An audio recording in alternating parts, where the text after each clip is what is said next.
So one of the most common one is either cutting down on the corners or cutting up. So I know it's gonna be kind of tough to tell, but these corners over here are slightly above this edge right there. So that's one of the things that people can tell when you're cutting it. They cut down and the corners are above. Now there's also the opposite when the corners are below the edge. Make sure everything lines up straight, because if it does not line up straight, that means it does not work with that. So make sure it is there. Again, you look at the edges as well. If you see some jagged edges over here or just a really, really weird cut, just avoid the card, because chances are it's been altered in some way. Obviously, there's some factory flaws. Not all cards are going to be printed exactly the same, and that's what makes detecting alterations on older cards difficult, especially with things like the T206s. There's variations between all the different factories that these were printed at, and it just makes it really tough. So you have to really look at the card like that and figure out what happened to it. The last, I'm going to take a look at this O-Pee-Chee Premier Yager, and hopefully it shows up on video, is to take a look near the corners.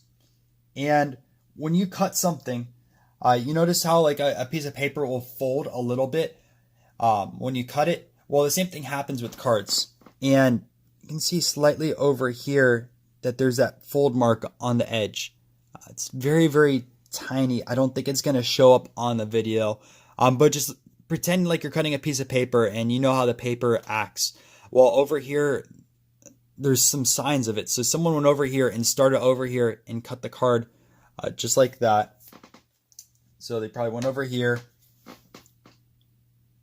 and went like that. And I'm actually going to go over here and show you guys an example on like a penny card. So let me grab a penny card real quick. Let's say I am cutting this card right here, a Jonathan Stewart. So I'm going to take off this over here. See how it just happened right there?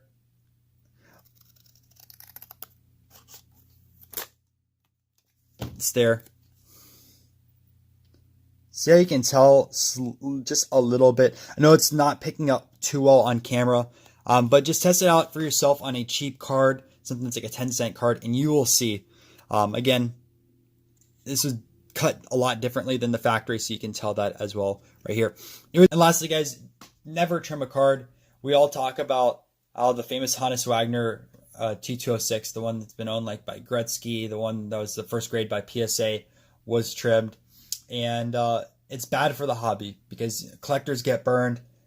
These get passed along multiple times because no one wants to take the loss on a card, especially if it looks really close. So don't trim cards. And if you find a card that has been altered, just keep it in your collection and don't let it go out to the public. Anyways, I hope this video helped. Make sure to like and subscribe, and I'm going to catch you in the next one.